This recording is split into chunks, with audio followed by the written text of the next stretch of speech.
I've always believed that writing and art and other creative expressions stimulate something in the body and the psyche that helps healing. I've always believed that. And now, as you all know, there's actual medical research been done on the healing properties of writing and also art and other music, etc.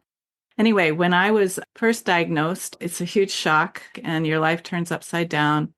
And when I finished my treatment, I was kind of coming into the healing stages after all the intense experiences were over. And I wanted to give back to the community that had supported me. And so I approached the local writing school and said I'd like to do a benefit class on healing through writing, and we'll benefit this Women's Cancer Resource Center. And it would be open to anybody going through any kind of medical or other trauma that wants to use writing and art to heal. And this class sold out. And then they asked me to teach another one, and then that sold out too. And I was just so thrilled by this connection that I made, this community of people that were interested in this aspect of healing through their creative expressions.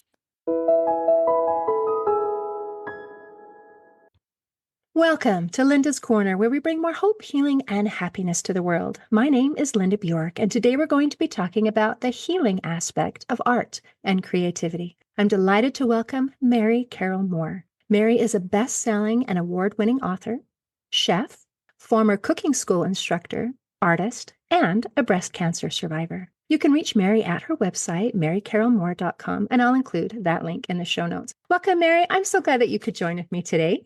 I'm so glad to be here, Linda. Thank you. Thank you. And I'm just so delighted. I mentioned earlier, I've just been checking out your website again, and you have so many talents. And when you do things, you don't just do them, you do them really, really well, like award-winningly well. Thank you. And that is such a gift. You have so many gifts. And we're going to talk about some of those today. And one of the things that you have done in your experience is you've used some of your gifts to help you get through your trials. Yes. So is it okay if we talk about how the things that you love, the things that you enjoy, have helped you get through that nasty experience of dealing with cancer? Yes, I really, I've always believed that writing and art and other creative expressions stimulate something in the body and the psyche that helps healing. I have always believed that. And now, as you all know, and many of your listeners know, there's actual medical research been done on the healing properties of writing and also art and other music, etc. James Pennebaker from University of Texas has wonderful studies that he's published in books, and Louise DeSalvo has a book called Healing Through Writing, I think it's called. Anyway, when I was first diagnosed, it's a huge shock. Anyone who's had cancer, it's a huge shock, and your life turns upside down. And when I finished my treatment, I was kind of coming into the healing stages after all the intense experiences were over. And I wanted to give back to the community that had supported me. I lived in Minneapolis. And so I approached the local writing school and said I'd like to do a benefit class on healing through writing, and we'll benefit this Women's Cancer Resource Center. And it would be open to anybody going through any kind of medical or other trauma that wants to use writing and art to heal.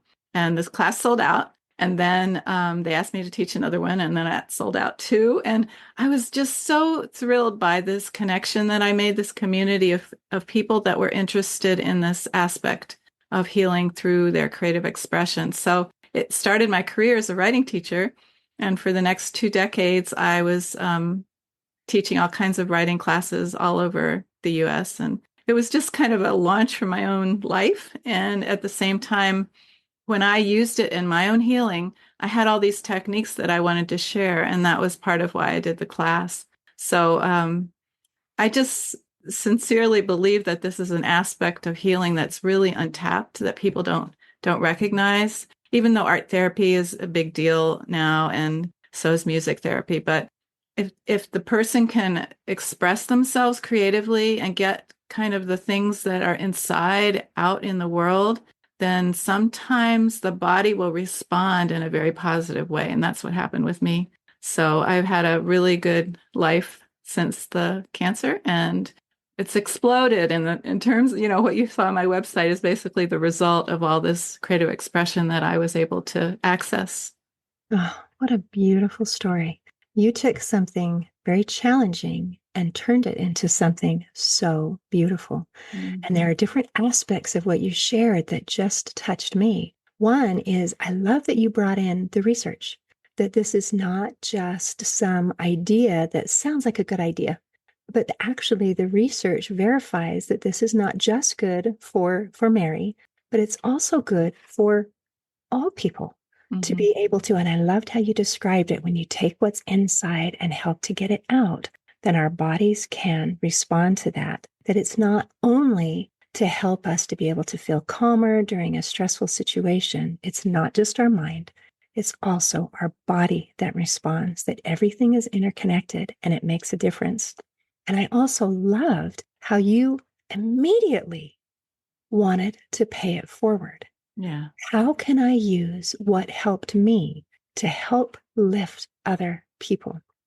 Mhm. And then as you did that, beautiful things began to emerge, not only for the people that you are serving, but also for yourself. And there's actually a line that you talked about one of your books that kind of goes along with that I love, and it's A Woman's Guide to Search and Rescue. And you talked about your characters learned that by saving each other, they save themselves.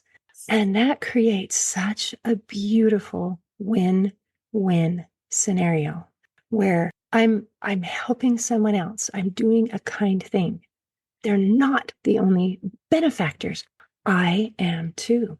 And I think that it's just amazing. I love win-win scenarios. I love them. They make me happy.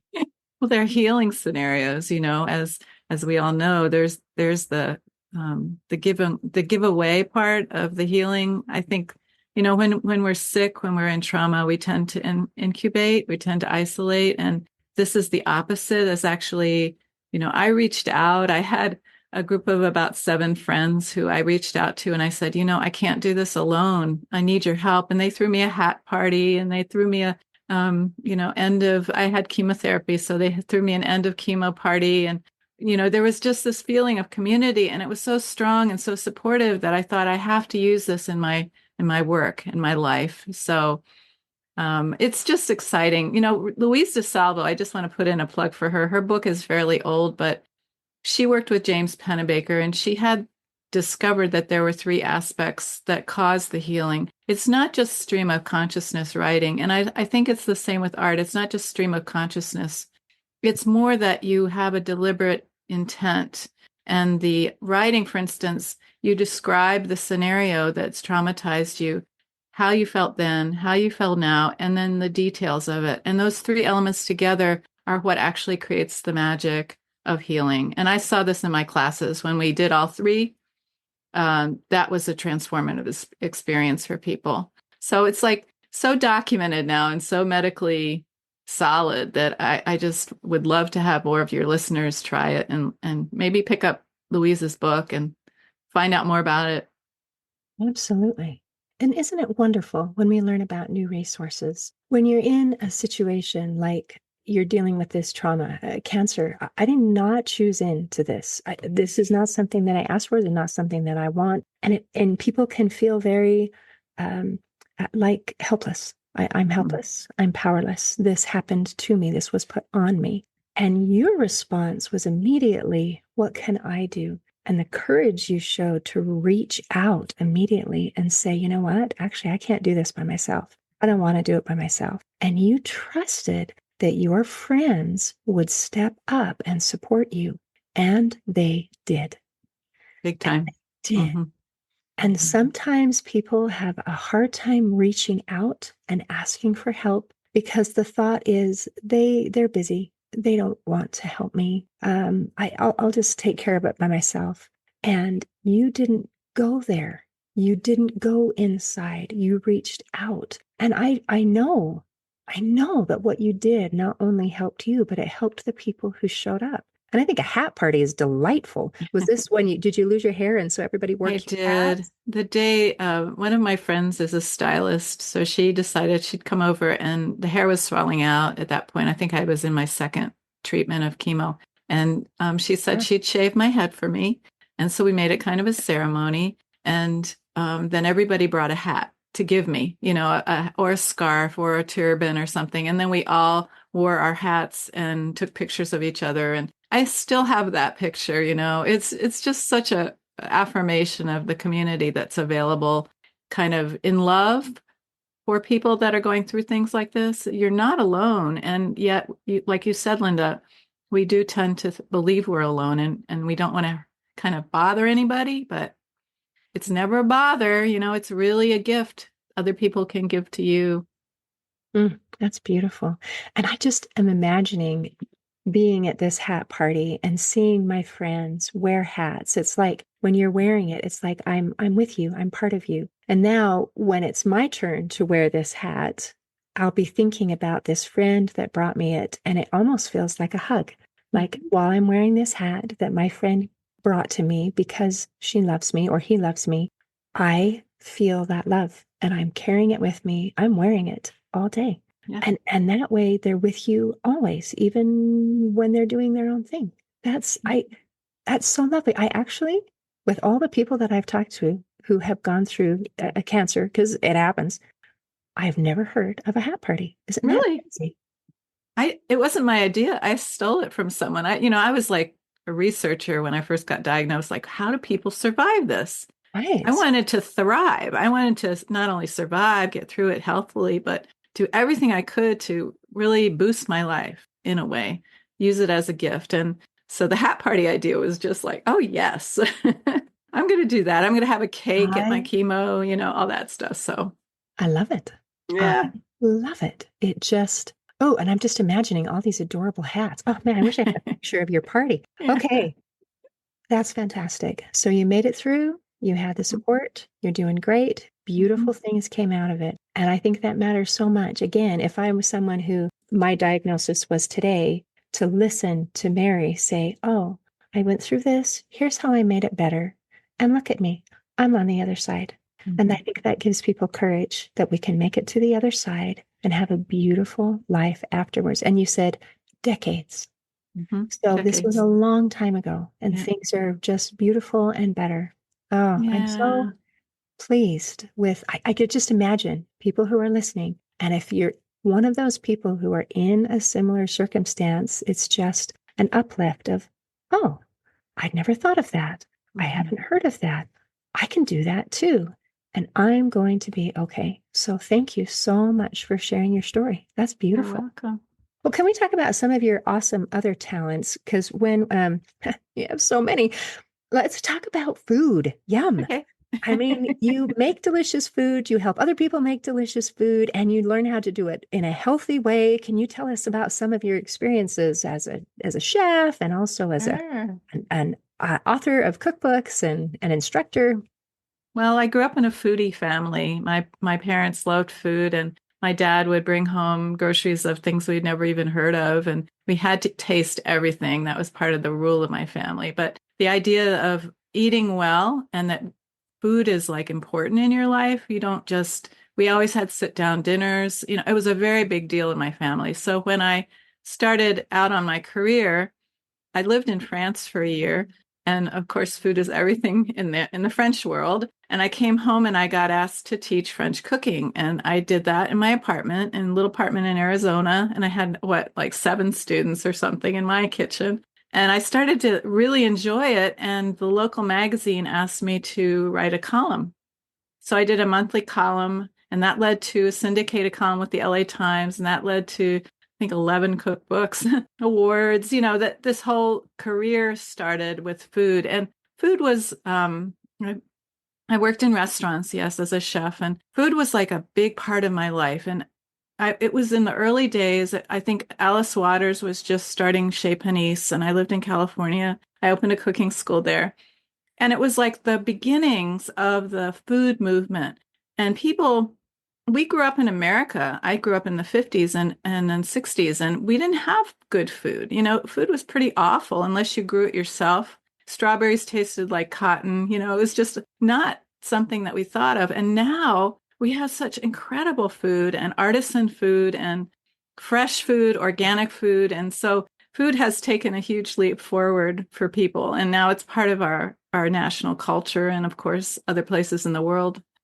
So it's always been part of my life, and I it was a safe thing to write about. It was really an important part of my life when I was a career food journalist. And then when I had cancer, I had to look at my decisions, I guess, in my life, in my food world, and decide had I done everything I wanted to do as a writer. And I said, no, I really want to write fiction. So, like many of your listeners, cancer is like an opportunity, a doorway, or a window to look at what you've done and if you've done everything you came for. And I realized I hadn't. So again, my life took a 90-degree turn and I began writing novels instead of food. Wow, that idea of kind of live like you were dying, that wake up Hmm. call. Here I am. I I have a challenge where the outcome might be that I'm done. So, how how happy am I? How satisfied am I with what I've done so far? And if I get a chance to continue on the other side of this challenge, what would I like to do? That's again, you've brought it back to something that could be and is, I mean, it still is devastating, but you turned it into doorway, Hmm. a doorway Hmm. into what else do I want? Your discussion on food is delightful. And the contrast of saying that food was awful and now it's good, I think part of it is food just to keep us alive? If that is that what we're supposed to do? Or is it also something that brings joy to Hmm. us? And I love that food brings me joy. I had some delicious fresh raspberries today and I thought, man, I love these things. I could just, and they brought me joy. They didn't just nourish me, they made me happy.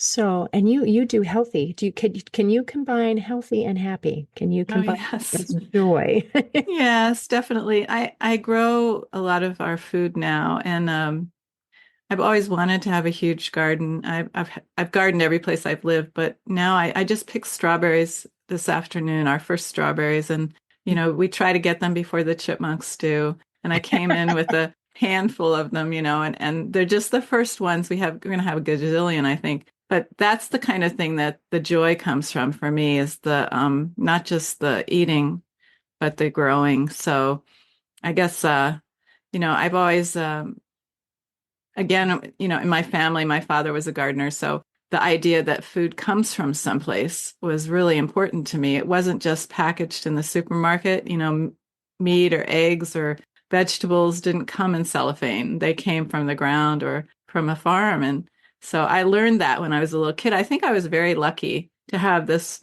family to grow up in and really appreciate food from the get-go. So it was great.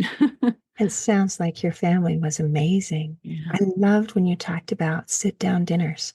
And I love now that you talk about growing your food and seeing it come out of the soil and all the effort that takes and racing against the chipmunks or whatever other animals you're trying to get to it. For us, it's often the birds Yeah. and the bugs, trying to eat things and trying to catch it. Oh, it makes it an experience. Yeah. It's not just sustenance, it's an experience.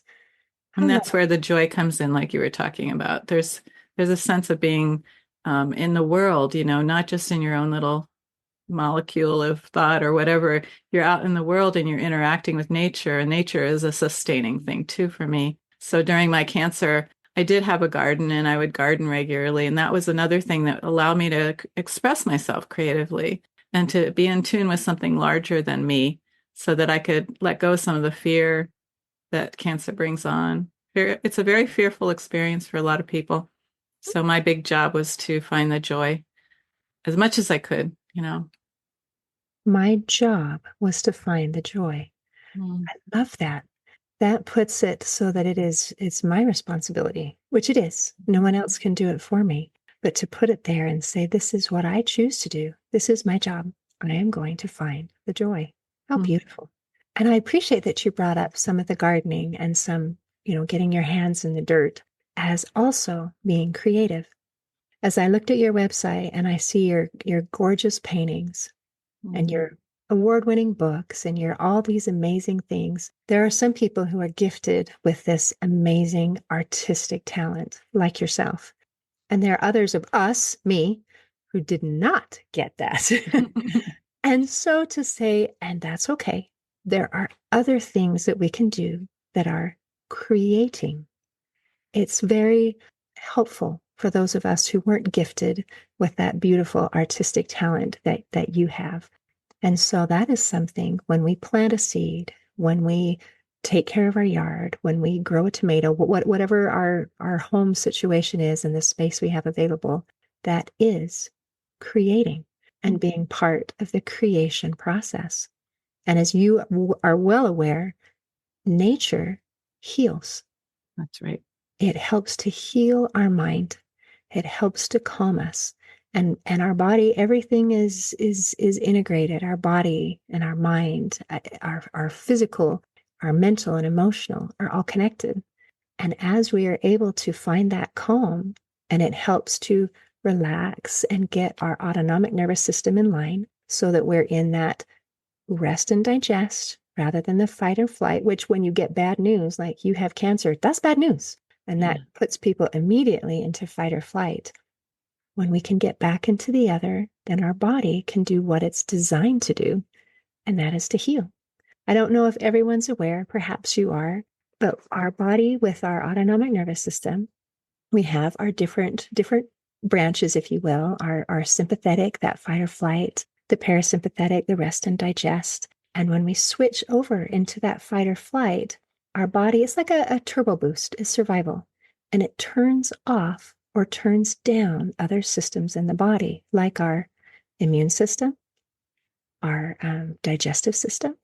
And when we're trying to heal, oh my gosh, we got to turn that immune system on, let our body heal itself.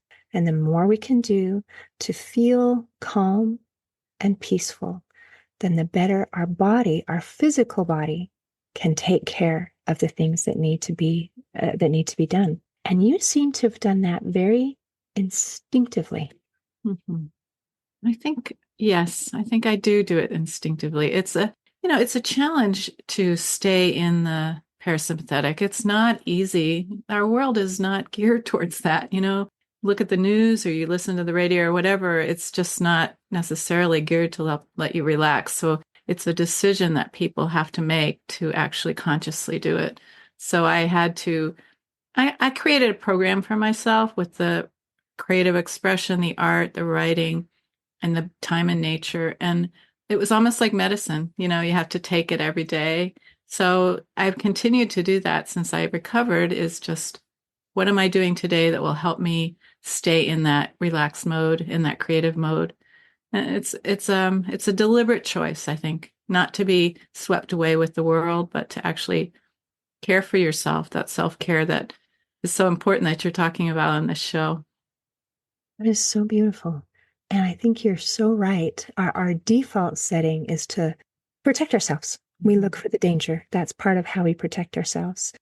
And as you said, it takes a conscious decision to do something different. If I'm not thinking about it, the default setting is to get washed away in all of the stress of whatever is in life.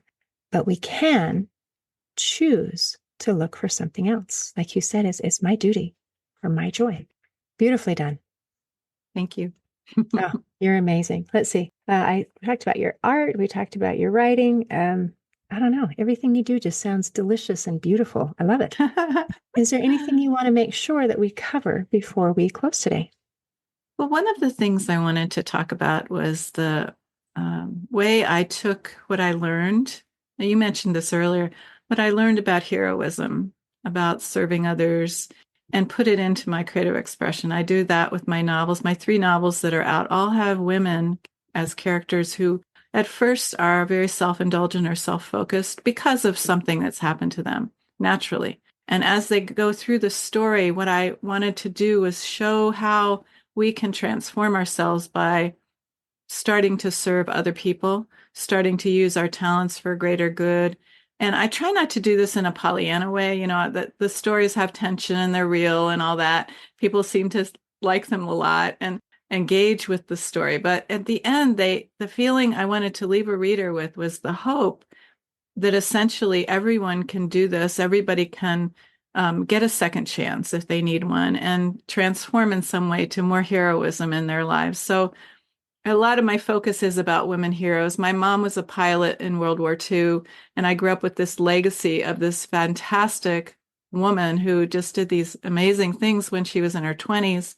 And I wrote the books in a way to discover what it was like to be a hero as a young person and how that carries over into my fiction is like the journey I've been on for the last 20 years since my cancer. And it's been fabulous. So I went out of the cancer with this idea that, okay, what is my personal mission next is to take what I learned and give it out.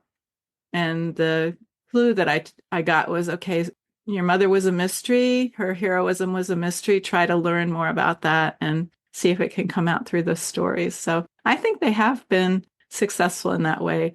But that's kind of what I wanted to leave people with is just this heroism that is innate in all of us and that these trauma experiences shut that down. But we have ability to touch back in with it and bring it out. And it is a healing force as well. Wow. Your mom sounds amazing. Oh, she was And amazing. when you talk about heroism and you give your mom as an example, she was a pilot in World War II. So we have all the military, that whole experience in that wartime scenario. And she's a woman, which means there's a huge story to go with this because that was not the norm at that No. time.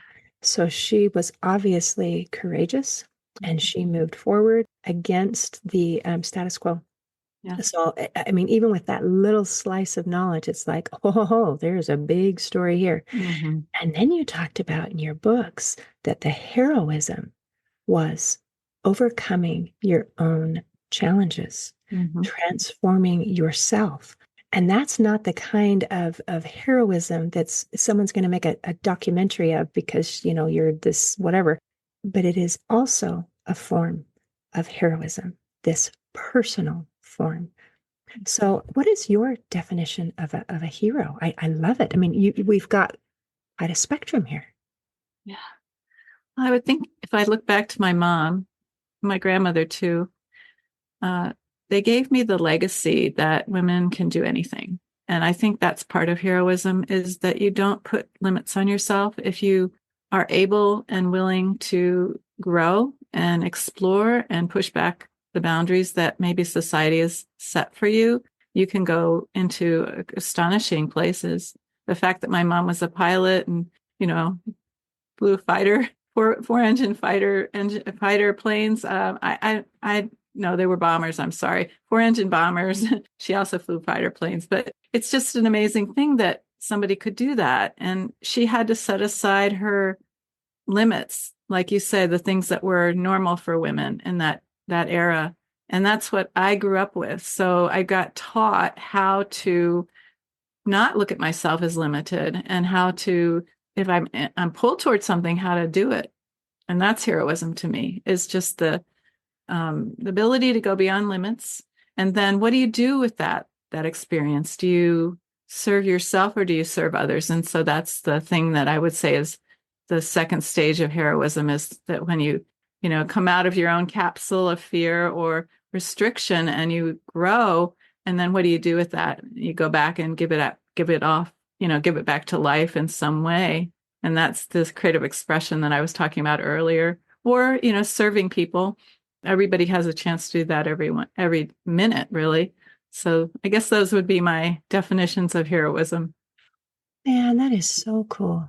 And I just am thinking about your parents and how amazing they are. Mm. Talked about, in a way, your father gave you roots, and you were literally connected to the roots in the ground. And it sounds like your mother gave you wings. And between the I two, love you that. have this solid foundation and the freedom to do anything.